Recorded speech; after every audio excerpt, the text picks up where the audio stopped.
Everyone, this is Shubham and आज से हम अपनी न्यू सीरीज स्टार्ट कर रहे हैं जो कि है एप्टीट्यूड सीरीज, जो आपको हेल्प करेगी आपके कैंपस प्लेसमेंट में। आपके जो गवर्नमेंट एग्जाम्स वगैरह होते हैं उसमें एप्टीट्यूड बहुत ज़्यादा पूछा जाता है ना।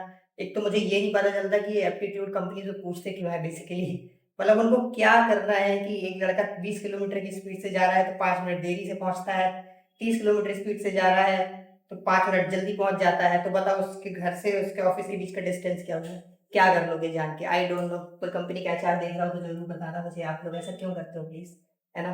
तो सबसे पहले हम क्या करते हैं कि परसेंटेज का एक ओवरव्यू ले लेते हैं कि एग्जैक्ट परसेंटेज है क्या। क्योंकि क्या है कि हमसे हिंदी मीडियम के स्टूडेंट जुड़े हुए हैं, इंग्लिश मीडियम के स्टूडेंट भी जुड़े हुए हैं।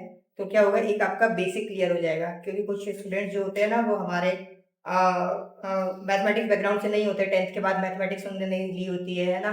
और मान लो 12th तक की ली हुई होती है तो उतना बेसिक स्ट्रांग नहीं होता है। तो हम एग्जैक्टली परसेंटेज होता क्या है, सबसे पहले एकदम सिंपल लैंग्वेज में अगर देखें हम तो परसेंटेज इस तरीके से डिफाइन होता है ना। देखा होगा इस तरह का आपने, प्रतिशत बोलते हैं जिसको हिंदी में, है ना। तो परसेंटेज ऐसे डिफाइन होता है, जैसे बता तो दिया आपने इसका मतलब क्या होता है ना। तो percentage is kind of a amount, मतलब एक पूरा आपका एक बहुत सारा अमाउंट है, उसमें से एक जो कुछ अमाउंट छोटा सा, ठीक है, उसको अगर आप निकाल रहे हो, ठीक है, तो वो आपका कहलाएगा परसेंटेज। मतलब इतना परसेंट आपने निकाल लिया उससे, वो चीज आपकी परसेंटेज में आ जाती है। ठीक है, मान लो फॉर एग्जाम्पल मेरे पास चावल ले लो, 1 किलो चावल है मेरे पास, ठीक है, उसमें से मैंने 250 ग्राम निकाल लिया, ठीक है। तो 1 किलो में से 250 ग्राम टोटल, और ऊपर उतना। अगर अपन नॉर्मल भाषा में बोले तो हमारे स्कूल में परसेंटेज मार्क्स आते हैं, लोग पूछते हैं कि कितने कितने परसेंट आए, कितने परसेंट, शर्मा जी की बेटी कितने परसेंट आए, पूछते हैं कि नहीं पूछते हैं ऐसा। तो बेसिकली हमको क्या करना है, वही परसेंटेज वही होता है, ठीक है। नीचे सबसे पहले रखते हैं टोटल और ऊपर रखते हैं गेन। गेन या लॉस मतलब कितने, मतलब जितना हमको उसमें से आया, टोटल में से कितना आया। सिंपल लैंग्वेज में पूछे, मतलब अगर हमारे 500 में से 400 नंबर आए किसी एग्जाम में, ठीक है, तो कितना परसेंट हुआ। तो ये आपका परसेंटेज हो गया। अभी ये आपका परसेंटेज पूरा डिफाइन नहीं है एक तरीके से, ठीक है, ये अमाउंट हो गया आपका, कितने में से कितना, ठीक है। अब एक चीज मैं आपको 2 लाइनें बताता हूँ, बहुत इंपॉर्टेंट है, उसको नोट कर लेना, ठीक है। सबसे पहली लाइन, ए नंबर, परसेंटेज यानी कि प्रतिशत,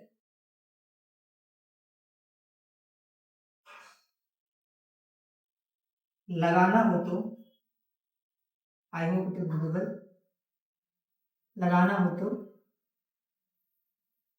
गुणा। अगर आपको परसेंटेज लगाना है किसी चीज में, ठीक है, तो आप गुणा 100 कर दोगे। और यदि परसेंटेज यानी कि प्रतिशत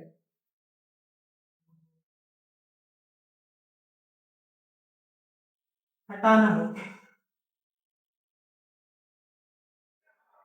भाग। ये 2 लाइन बहुत इंपॉर्टेंट है, इनको नोट कर लीजिए, फिर आगे कंसेप्ट समझाते हैं कि कैसे चीजें, ये 2 लाइनें आपको इम्प्लीमेंट करनी है रियल लाइफ जो सवाल होते हैं आपके उसमें, ठीक है। प्रतिशत लगाना हो तो गुणा 100। फॉर एग्जाम्पल मैं यहाँ पे अगर छोटा सा एग्जाम्पल इसका दूं आपको, फॉर एग्जाम्पल अगर आपके 500 में से मैं कहता हूँ 400 नंबर आए, ऐसे ही लिखते हैं ना, स्कूल में नंबर मिलते हैं हमको, मार्क्स मिलते हैं, 500 में से इतने नंबर आए, ठीक है। अब कहते परसेंटेज, कितने परसेंटेज मार्क्स आए आपके, गुणा 100 लगा दो, परसेंट लगाना है तो गुणा 100, वही परसेंटेज, 2 जीरो से 2 जीरो खत्म हो गई आपकी, ठीक है। कितना परसेंट आ गया, 80%।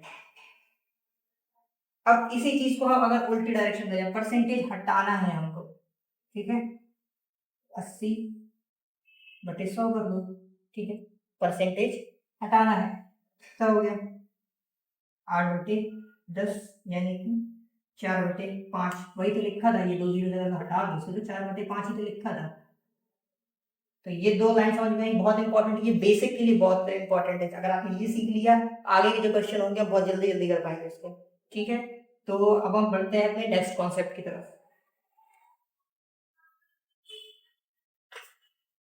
हाँ तो स्टूडेंट्स, अब हम जो है कुछ क्वेश्चंस को लेकर के आए हैं कि अब जैसे आपकी थोड़ा प्रैक्टिस भी हो जाएगी। जो हमारा मैंने कॉन्सेप्ट बताया था, परसेंटेज लगाना हो तो गुणा 100, परसेंटेज हटाना हो तो भाग 100, ठीक है।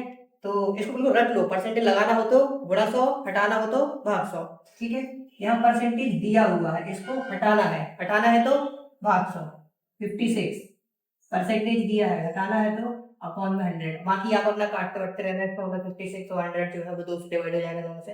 ठीक है, दूसरा क्वेश्चन है 0 पॉइंट, बहुत ही बेसिक लेवल से बता रहा हूँ, इवन बेसिक से एडवांस पे भी जाएंगे, बहुत सारी शॉर्ट ट्रिक्स भी लाने वाला हूँ, वीडियो लंबा जाएगा थोड़ा सा, लेकिन जो भी एडवांस लेवल तक जाएंगे इसमें कि जो जो चीजें आप हो सकती हैं सैलरी एक्सपेंडिचर वगैरह को लेकर के जो बच्चों को डाउट है, तो बहुत लंबे लंबे कॉन्सेप्ट लगा लेते हैं हम लोग, कम से कम एक डेढ़ पेज का सवाल लगाएंगे, क्योंकि में इतना टाइम नहीं है भैया आपके पास।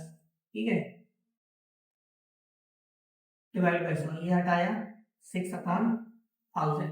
ठीक है, आपका 0.08 डिवाइड बाय 100 लिया, यहाँ से पॉइंट हटाएंगे तो ये दो जीरो नीचे आ जाएंगे। ठीक है, इतना कंसेप्ट आ गया। दूसरा ये आपका हो गया पुराने कंसेप्ट का, एक नया कंसेप्ट जो हम इधर ऐड कर रहे हैं वो है आपका ऑफ का कंसेप्ट। ऑफ का मतलब क्या होता है, ऑफ या उसको हिंदी मीडियम के जो बच्चे उसको बोलते हैं का, यहाँ पे ऑफ का मतलब का की ये जो भी आपका होता है। ठीक है, तो ऑफ का कंसेप्ट क्या होता है कि जैसे इसमें लिया दिखा है x% ऑफ आपका कितना दिया हुआ है 25, सॉरी क्वेश्चन थोड़ा x% of 25, x% of 25 is this, yet 0.25% of x is this, then find the value of x। ठीक है, तो ऑफ का मतलब होता है का, इतना याद रख लिया आपने। ओके, तो इसको सॉल्व करते हैं, x%, परसेंट हटाना है, यानी कि क्योंकि परसेंट से हम सॉल्व नहीं कर सकते, हमको मैथमेटिक्स में न्यूमेरिकल वैल्यू चाहिए होती है। ठीक है, अपॉन 100 कर दिया, ऑफ की जगह लगाया गुणा, का की जगह जो गुणा लगाते हैं इसका इक्वल का मतलब होता है गुणा। ठीक है, 25 इज इक्वल्स टू 2125। अब ये सिंपल हो गया, ये 4 बार जाएगा, x का मल्टीप्लाई कर दो 21125 इंटू 3, इसको अब आगे सॉल्व कर लेना। ठीक है, उसके बाद आता है 0.25%, 0.25 लगा, 0.25 लगाया, परसेंटेज हटा के तो अपॉन की जगह गुणा, x इज इक्वल्स टू 0.04। अब ये बेसिक हो गया, ये यहाँ से ये कैंसिल हो गया आपका, ये 4 बार हो गया, x is equals to 16, x की वैल्यू आ गई। ठीक है, ये आपका सिंपल सा क्वेश्चन था, सिंपल सा कॉन्सेप्ट था, बहुत ही बेसिक से, आप धीरे धीरे एडवांस लेवल पे जाएंगे, है ना, एकदम से एडवांस लेवल पे जाओगे तो नहीं समझ में आएगा। ये जो सीरीज है बेसिक टू एडवांस लेवल बच्चों के लिए, जो ज्यादा एडवांस है वो सीधे क्वेश्चन प्रैक्टिस में आना। ओके, तो हमारा जो नेक्स्ट कॉन्सेप्ट है,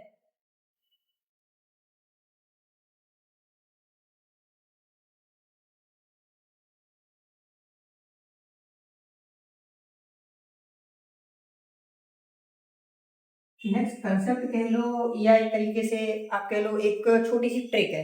ठीक है, ट्रिक इस तरीके से है कि फॉर एग्जांपल दिया हुआ है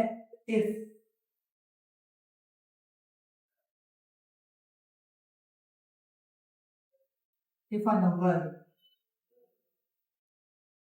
एक ट्रिक ही है, if a number is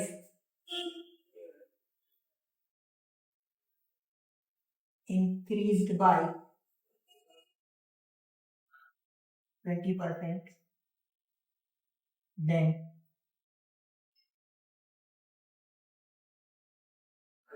decreased by 20%,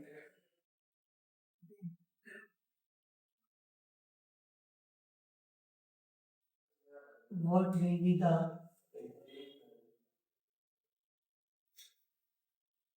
overall increase or decrease। ठीक है, हिंदी में पढ़े तो एक बार, जैसे सभी बच्चों को समझ में आ जाए बहुत अच्छे से ना।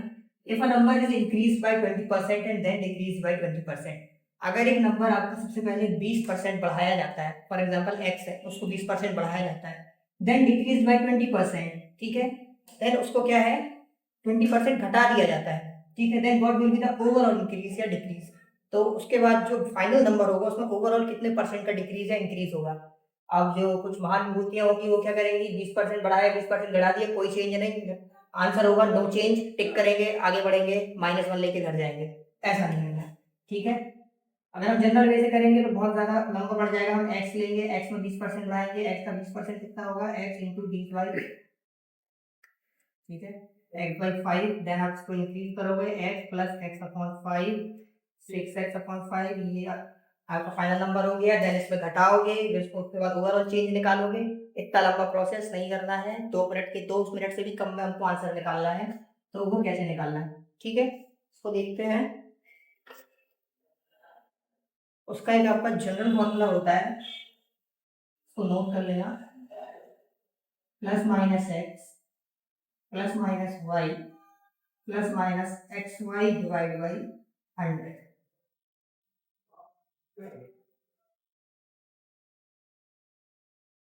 बहुत काम की चीजें बता रहा हूँ, इम्पोर्टेंट है ना, आगे काम आता है, ठीक है। अब इसको समझते हैं कि इसमें प्लस माइनस कब लगाना है। मेजोरिटी बच्चे समझ गए होंगे, लेकिन सबसे पहले क्या है, देखो, प्लस जब लगाना है जब नंबर में इंक्रीज होगा, माइनस जब लगाना है जब नंबर में डिक्रीज होगा, ठीक है।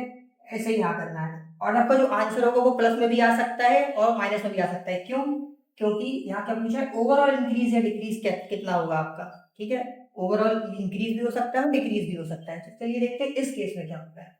सबसे पहले आपका क्या कह रहा है, नंबर इज इंक्रीज बाय 20%, कितने परसेंट बढ़ा है, 20%, यानी कि प्लस का 20, ठीक है। देन डिक्रीज बाय 20%, माइनस का 20, ठीक है। देन यहाँ पे आपका क्या लगेगा, प्लस माइनस में कुछ भी लग सकता है, वो कैसे डिफाइन होगा वो बताते हैं, ठीक है। यहाँ पे आपका 20 जो है प्लस का है,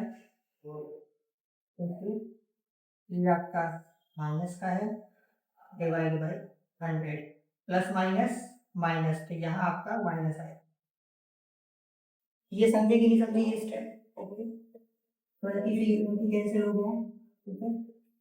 देन आपका 5 4 बार में ही जाएगा, कितना, -4% का डिक्रीज है, -4% का डिक्रीज हुआ, ये आपका आंसर होगा, ठीक है। सिंपल सा फॉर्मूला है, जल्दी से हो जाएगा, ठीक है ना। आप उसको अगर लगाने बैठोगे बहुत सारा तो बहुत टाइम जाएगा, है ना, कोई मतलब नहीं उसका, okay. Then we will move to our next concept. हाँ तो स्टूडेंट्स, हमारा जो कॉन्सेप्ट नंबर सेकेंड है उसमें हम एक नया फॉर्मूला देखने वाले हैं। उसमें क्या बताया गया है, if x is a% more than y, then y is a upon 100 plus a% less than x, है ना, लेस देन x। अब मतलब इसको अगर आप जनरल तरीके से करो, चलो मैं पहले इसको हिंदी में एक्सप्लेन कर देता हूँ। ये जो x है, जो एक x क्वांटिटी है, एक y क्वांटिटी है, ठीक है। x आपका y से अगर a% ज्यादा है तो y x से कितने परसेंट ज्यादा होगा। अब इसका मतलब ये नहीं कि a b से, फॉर एग्जांपल मैं x और y नहीं चलता हूँ, चलो ठीक है, x आपका 25% b से ज्यादा है तो b आपका a से 25% कम होगा, ऐसा इसमें नहीं चलता, ठीक है। तो उसकी वैल्यू क्या होगी, a upon 100 plus A less than x, okay. अगर मैं इसका एक एग्जांपल लेना चाहूँ, तो अगर मैं बोलूँ if x is 25% more than y, then y is what percent less than x, दोनों मीडियम में कवर कर रहे हैं। एप्टीट्यूड में देखो, हिंदी मीडियम, हिंदी और इंग्लिश का कोई दिक्कत आएगा नहीं आपको, सारे क्वेश्चन में बस हिंदी में एक्सप्लेन करूंगा, इंग्लिश में, ठीक है। बोला है if x is 25% more than y, x जो है y से 25% ज्यादा है तो y आपका x से कितने परसेंट कम होगा, ठीक है।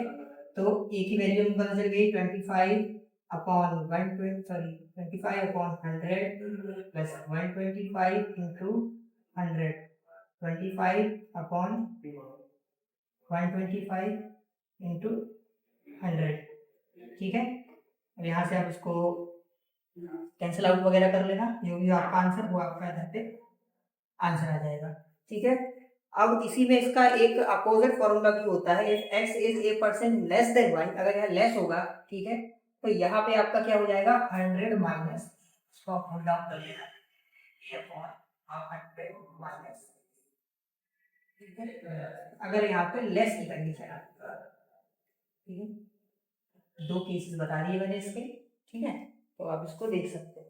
अब इसके बाद जो है, हम बहुत ही इम्पोर्टेंट और जो बहुत बड़े बड़े सवाल होते हैं ना, लाइक ए जो है अपनी सैलरी का इतने परसेंट यहाँ खर्च करता है, फूड में खर्च करता है, बच्चों की पढ़ाई लिखाई, जहाँ नहीं घर पे उसको काम रहते हैं, फिर घूमना टहलना भी रहता है, थोड़ा इधर उधर उड़ाएगा, तो अदर एक्सपेंसेस भी होते हैं, अदर पता नहीं कहाँ खर्च करता है भगवान जाने। ठीक है, तो उस तरह के सवाल हम देखते हैं। उसके लिए सबसे पहले उसका कंसेप्ट समझा दूं, बेसिक क्या है।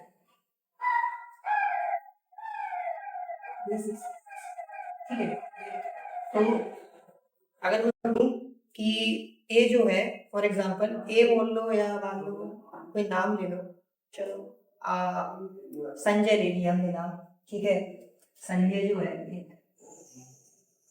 होनहार छात्र है, बढ़िया जॉब वॉब लगी उसकी, मस्त। ठीक है, वो कुछ अमाउंट ऑफ मनी जो है अर्न करता है। उसके बाद क्या है, वो कुछ परसेंट अपना घर पे देता है, कुछ परसेंट मैं कहता हूँ वो आपका 10 में घर भरो, 25% जो है आपको उसने घर पे दिया। ठीक है, 25% के बाद 10% उसने अपने खाने पे, ज्यादा खाने पे शौकीन है तो फूड पे दे दिया। ठीक है, उसके बाद जो है उसने 35%, ठीक है, अदर में दिया। ये अदर में बहुत ज़्यादा दे रहा है, पैसा बहुत कहीं बहुत ज़्यादा, समझ सकते हो आप। ठीक है, और जो बचा वो अमाउंट जो है वो आपको कभी कभी वो दिया होगा, कभी कभी वो होगा कि सैलरी दी हुई होगी, ऐसा कुछ करके वो अमाउंट जो है वो अपने पास रखता है। तो उसकी सेविंग क्या होगी। ठीक है, तो वो आप समझ गए क्वेश्चन किस टाइप का है। तो क्वेश्चन इतने लंबे लंबे होते हैं, वो आप कंपनी में देखोगे, टीसीएस, इन्फोसिस, विप्रो, कैप्जेमिनी सब में आते हैं, या उसमें देखोगे आप एप्टीट्यूड वगैरह में देखोगे, या फिर सीवीटी वगैरह में जनरल टेस्ट में आते हैं आपके। बहुत बड़े बड़े क्वेश्चन होते हैं, होता कुछ नहीं है, दम कुछ नहीं होता। ठीक है, तो कंसेप्ट उसका ये था। अब हम सीधे क्वेश्चन में चलते हैं, क्वेश्चन करते समझाता हूँ। हाँ तो स्टूडेंट्स, ये है सवाल आपका। ठीक है, जिसका जो मैं बता रहा था कंसेप्ट, उसका ये सवाल है। देखो आप, पहला नंबर सवाल है, पहले मैं आपको पढ़ देता हूँ। Rohit spends 40% his salary on food, 20% on house rent, 10% on entertainment and 10% on other things. If his saving is 1500, ठीक है, then his monthly income is, ठीक है, मतलब रोहित जो है, एक बार हिंदी में ट्रांसलेट करके बताया था उसको। रोहित जो है 40% अपनी इनकम का क्या है, 40% खाने पे खर्च करता है, 20% अपना का किराया बनाया देगा, 10% मनोरंजन करता है, और 10% में अदर थिंग में खर्च करता है। ठीक है, अब उसके महीने के लास्ट में और उसके पास केवल 1500 रुपये बच रहे हैं, तो बताओ उसकी सैलरी कितनी थी। अब इसको लगाने बैठोगे, फॉर एग्जाम्पल अगर मैं जनरल तरीके से बताऊंगा आपको, तो आप मान लो लेट की सैलरी कितनी है, let salary then equals to x. ठीक है, आपने एक्स लिया, फिर आप एक्स का 40% लोगे। ठीक है, फिर उसके बाद एक्स का 20%, एक्स का 10%, फिर 10% दोनों को जोड़ोगे, फिर उसको टोटल से घटाओगे, और उसके बाद क्योंकि वो जो टोटल से घटाओगे वही तो बचता है ना, मतलब खर्च कर दिया हमने, जो इनकम थी इनकम से खर्च कर दिया, अब जो बचा वही तो आपकी सेविंग हुई। तो टोटल में से जितना ये परसेंटेज करके आएगा उसको घटाओगे, देन उसको इक्वेट करोगे, तब कहीं आगे आंसर आएगा। इतना लंबा क्यों करना, और करना भी है तो फिर कुछ फायदा नहीं लगाने का इतना ज्यादा। ठीक है, तो एक सिंपल सी अप्रोच में बताता हूँ। सिंपल सी अप्रोच क्या है इसकी, आप अज्यूम कर लो उसकी सैलरी है 100। मैं कहता हूँ अगर आप एक्स मान के कर भी लोगे इस पे, तो इसमें आप जो रिमेनिंग वाले सवाल होंगे ना, कि इतना बचा है, अब इतने परसेंट ऑफ रिमेनिंग, मतलब जो बचा हुआ, अभी आगे और सवाल लगाओगे बहुत एडवांस लेवल पे है। ठीक है, क्योंकि वो होंगे सवाल है ना। 100 मान ली उसने सैलरी, ठीक है, कि उसकी जो इनकम है वो 100 यूनिट है, 100 यूनिट है। अभी ये रुपए में नहीं चल रहा है, कोई रुपए पैसा डॉलर कुछ नहीं है।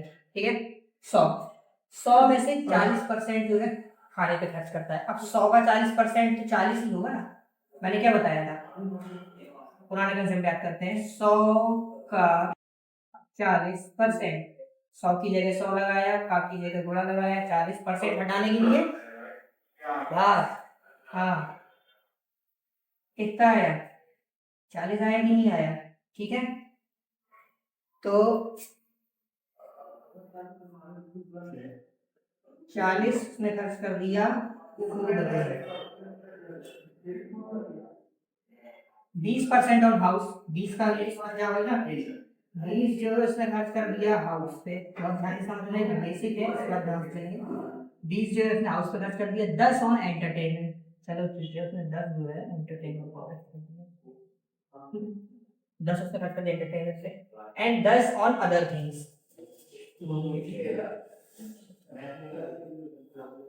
10 जो है अदर पे खर्च कर दिया। तो ये उसके खर्चे हैं। अभी हमको दिया क्या है, बचत, किसने बचाया, सबको जोड़ दो, टोटल में से घटा दो, 40 को 60, 60 में 10, 70 और 10 80, यानी टोटल खर्चा कितना है उसका 80 यूनिट का खर्चा है। 100 यूनिट की कमाई है, 80 यूनिट का खर्चा है, तो बचत कितने यूनिट की है उसकी, 20 यूनिट की है कि नहीं, समझ में आएगा, 20 यूनिट की बचत है।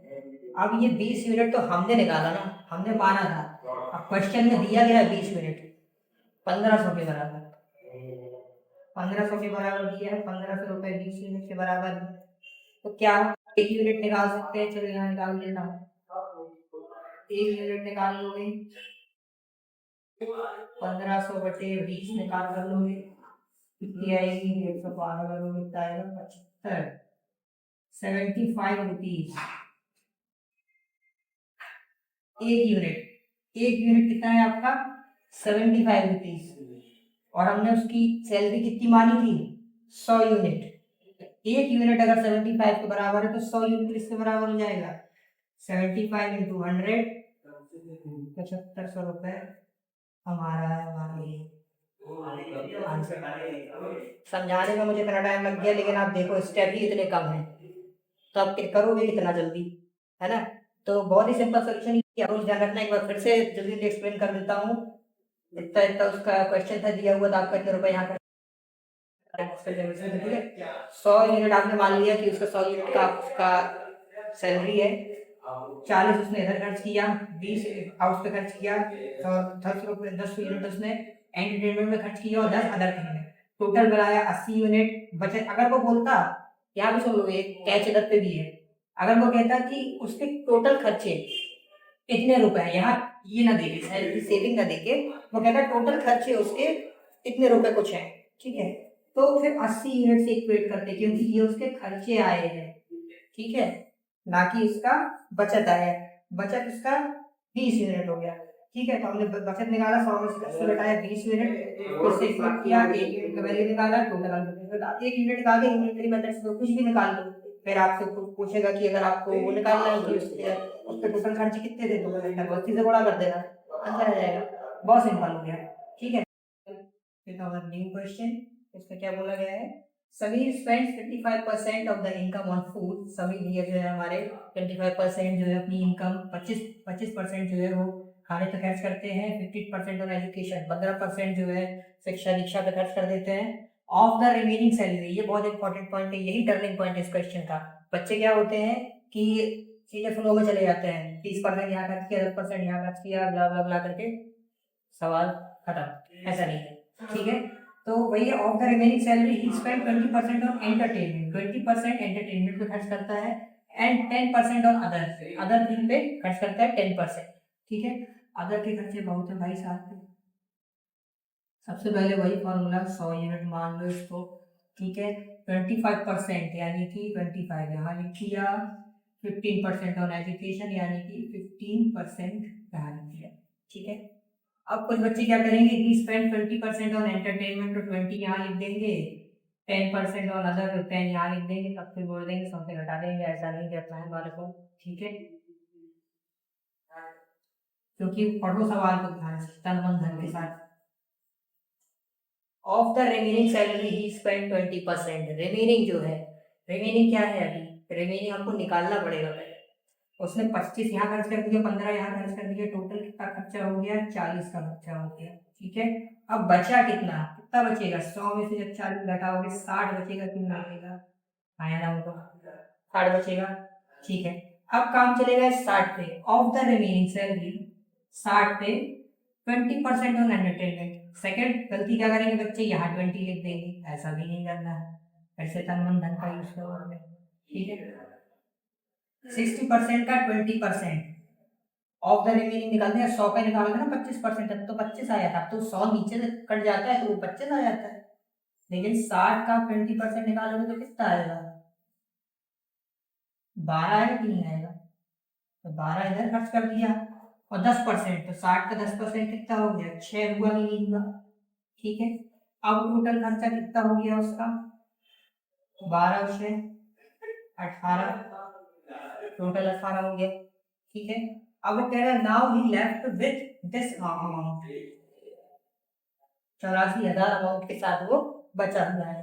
ठीक है। ये हमारा खर्च खर्च किया हुआ अमाउंट था। तो बचा कितना अमाउंट है, हम उसको 60 से घटाएंगे। ये फर्स्ट स्टेप है, सेकंड स्टेप है, थर्ड स्टेप। 60 में से आपने 18 को घटाया तो 10 में 8 गया, 2 बचा, 5 में 1 गया तो 4 बचा। इतना यूनिट बचा उसके पास, 42 यूनिट आपका बचा। लेकिन क्वेश्चन के अकॉर्डिंग कितना कह रहा है? Now he left with this amount. ठीक है। तो आपका सीधा सीधा ये समझ में आ रहा है क्या? 84 सॉरी 42 यूनिट आपका 54,000 के बराबर है कि नहीं है? तो क्या एक यूनिट की वैल्यू नहीं निकाल पाओगे? बिल्कुल निकाल लोगे। 54,000 डिवाइड बाई 40 पे ये 2 बार कैंसिल हो जाएगा, कितना आएगा? 2,000। एक यूनिट की वैल्यू 2,000 है, उसकी सैलरी हमने 100 मानी थी, तो टोटल सैलरी कितनी हो जाएगी? टोटल सैलरी चलिए टॉप पे लिख देता हूँ, टोटल सैलरी कितनी हो जाएगी आपकी? एक यूनिट आपका 2,000 के बराबर है, और सैलरी से कितनी मानी थी हमने? 100 यूनिट मानी थी। तो क्या 2 लाख रुपए उसकी सैलरी हुई कि नहीं हुई? यही आपका आंसर है। समझ में आ रहा है? ठीक है, थोड़ा सा अलग करके लिख देता हूँ, ये आपका आंसर ये है। लॉजिक समझ में आया कि नहीं आया?